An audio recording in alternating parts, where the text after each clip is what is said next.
My name's Phil Bosher. I'm a vicar here at St Mark's Church, Winshill. So I live in Winshill at the moment, but I have come from, or I was born in Basingstoke. I lived 18 years in and around Fleet, then moved to Wiltshire for 18 years, and then travelled around the world before ending up here in Burton. Before I got to Burton, well, I started off as a parish priest down in Salisbury Diocese back in 1987. And then in 1996 I left parish ministry and went and joined the army as an army chaplain, which I did for 20 years, hence the slight little bit of travel around the place, mainly in the UK, Germany, but I did one or two tours out in more warm climates or warmer climates that we happened to be asked to go to. Probably not my best moment, but actually one of the most interesting moments was in 2003. I was asked to join the Royal Irish Regiment as they went to Iraq for Gulf War II. So we deployed out to Kuwait, where we had to sit on the border, and we went across as part of 16 Air Assault. So I was part of a regiment that was in the vanguard, if you like, so they were second across the border behind the Americans. The Americans always went first because they wanted to get to Baghdad as quickly as possible. But our role was quite different, was to come up behind and look after, really, and impose peace as best we could upon the area that we found ourselves in. So how I felt afraid. It's not pleasant leaving your family and friends. I left my family 5 times. I said goodbye to them 5 times because transport out was a bit difficult. So I felt slightly afraid of where I was going, what was going to happen, if we were in proper combat, if we were up against an army that was going to come back to us. The projections were that the regiment I was with probably wouldn't last more than 3 days. So that's quite a thing that you take on board with you.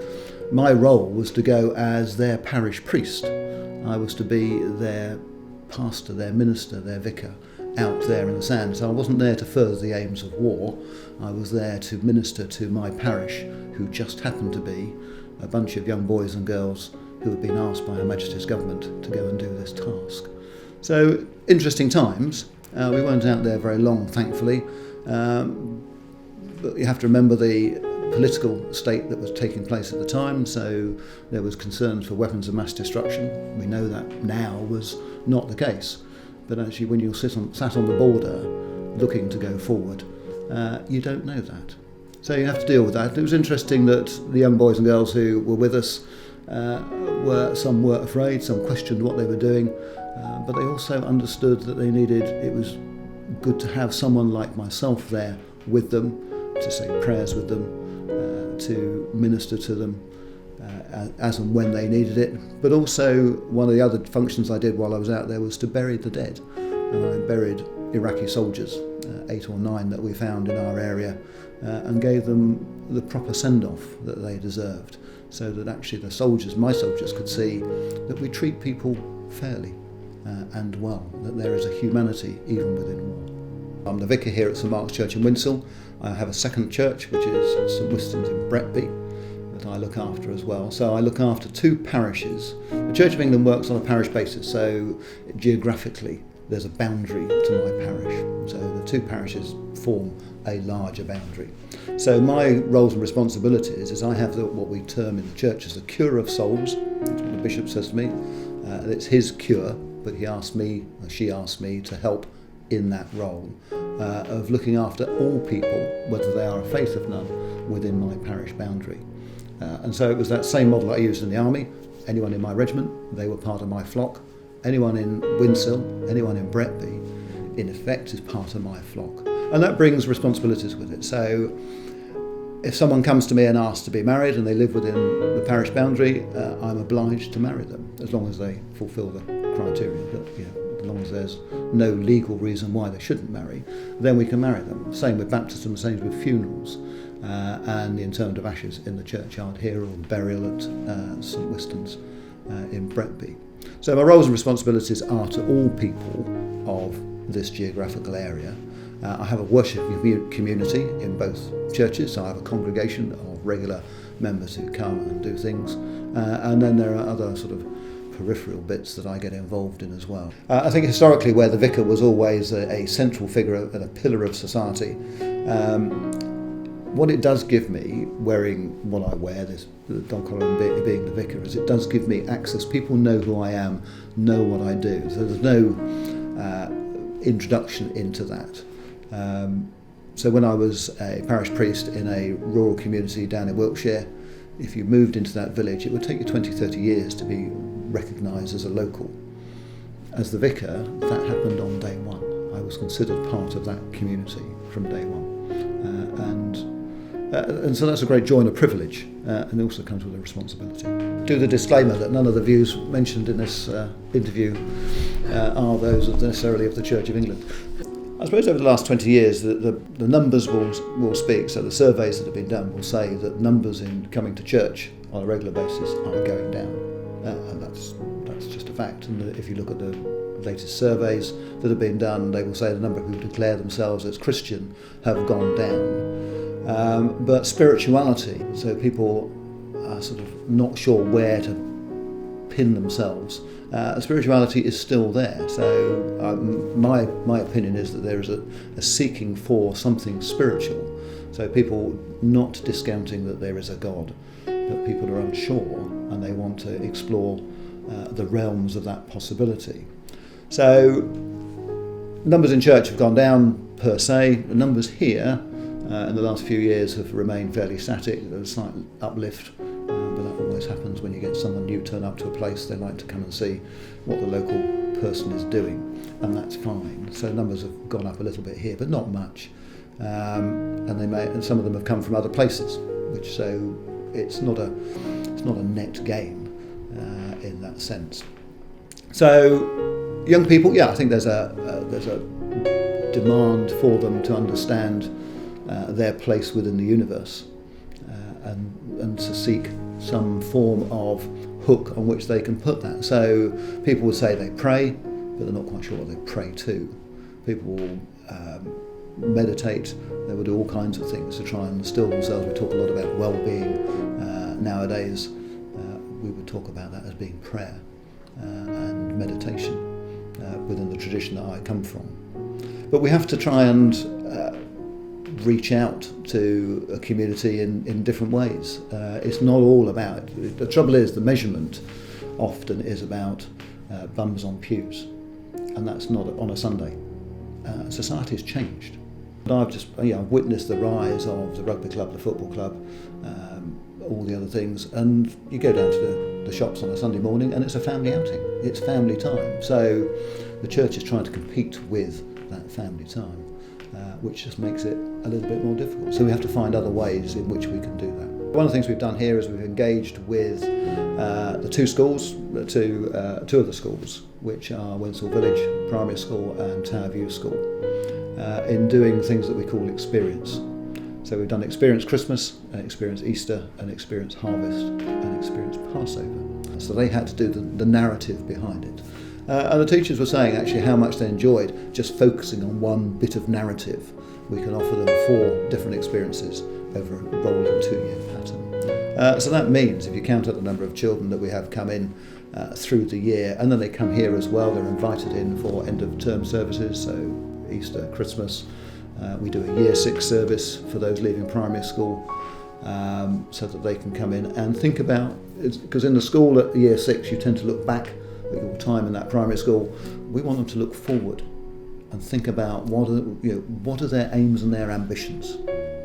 What is their vision of a future, and we want to just encourage them to look forward rather than continue looking back within that. So I suppose we probably have 2,000 children through the church in a 12-month period, but not on a Sunday. So therefore it doesn't go in the registers on a regular Sunday attendance, but actually we're trying in other ways to engage with the young people. So how does social media interact with the local church, or media interact? Unfortunately, we held the local press isn't always useful in that department. So a press release went out from Derby Diocese to Burton Mail to say that we were celebrating 150th anniversary and there was going to be a big civic service here, and that happened on the Friday night. The article made it into the Burton Mail on the Saturday. So we're not best served at times by the media. But on social media, the Church of England at the moment is running a social media campaign on Facebook. We've got there's an Advent thing come out called Follow the Star, #FollowTheStar. So people can sign up and they'll get a message each day coming through on their social media. So they're using it. It's a tool. That's all social media is. It's a tool, and we do the same. We put out stuff saying that we had a band concert here on Friday. What a great event it was. We use it to tell people about what has happened, and then a little bit of advertising of what's coming up. So our Christmas services will go on social media. The trouble is we need someone to organise it and run it. It's time consuming. That's not me. So I have to rely on other people who are better versed in social media to do those things on my behalf and on the church's behalf. And they're busy people, so it doesn't always happen. Unfortunately, we don't have a large sort of media wing in terms of a local church. Church of England does. There's a communications officer and one or two others at Derby Diocese, but they're covering the whole of the diocese, which is a large area. So social media is good, but it is just a tool. And the press at times can let us down, because it's not just the church, but the press often just picks the bits it wants to tell, and it doesn't always tell the whole story. I've watched various archbishops have things misquoted, as politicians would say they have been misquoted, and when you go back and read the whole text, you'll go, no, that's not what the press has reported. That is not what was meant. We've just done a reordering in the church here, so we've taken some pews out, we've opened up some space, because actually the church always has been it doesn't belong to the church, it doesn't belong to me, it doesn't belong to the worshiping community, it belongs to the broader community. The church as a building is a community resource, and one of the things we need to do is try and translate that into how we operate. So in this church we have the PCC went away for a study day or a training day, and they came up with 3 things. So welcoming all, so we want to be a welcoming church. At the heart of all that we do is our worship of God, Father, Son, Holy Spirit. And then the third thing that falls out of that is reaching out to share His love. So it's the reaching out bit. And often churches can seem to be inward looking. And one of the things we want to do here is to become an outward looking church. So part of that is having changed the space and how the church operates in terms of its footprint, is that we now have space that community groups can come in if they wish. On Friday we had the Rolls-Royce brass band come in and play, and they were wanting to raise money for Guide Dogs for Blind. But we are a sizable venue that we could sit 200 people and have a brass band playing. So it's a community facility. We need to do more because it's not always as accessible as it can be. We sit on top of a hill, up a bit of a long drive, and it's a bit dark and dingy at night. So there's things that we've still got to do to make it more open. But we're hoping that by the changes that people will come to see this as a community space in which the church also sits. And there'll be a worship community that sits alongside that keeps people like me busy, but also that actually the wider community has a part to play as well. The only thing I'd want to add is it's a huge privilege. Part of what I do is what I've told you, but we also engage in the other parts of people's lives. So one of the things I do, because I'm a clerk in Holy Orders, is my official title, that I register marriages. So I'm the great privilege of a young couple coming forward. At the moment in time, it's only heterosexual couples. That's not my doing, that's the law. I can't marry same-sex couples, I'm not allowed to do that. But to take a couple on that journey through who've said, yes, we'd like to make this commitment in public and in the sight of God, that we'd like to do that. So that's a huge privilege, that you engage in people's lives in that way. And these are often people who have no connection with church. And the same is true with baptisms, young families with their children who come and ask us if we will baptise their child. And thirdly, the other occasion office we do is funerals. and that can seem a bit glum and gloomy, but actually again it's a privilege of engaging and being beside people at a time in their life when it's not good, they've lost a loved one, and what they want you to do is to do the right thing by them, is to give them, they come to church because they want to commend that person to the infinite mercy of God, and to have the privilege to do that.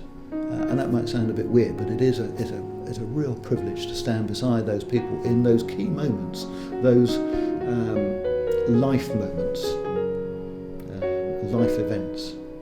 You know, we talk about, if there's a step in church, which is the step of life event. So it's the step that you stand at to get married. It's the step that your coffin is laid at when you're buried. It's the step that if you were confirmed in the church, you would kneel at and the bishop would lay their hands on you. It's the step at which, when I was ordained, I kneeled and the bishop laid their hands on me and ordained me as deacon and priest.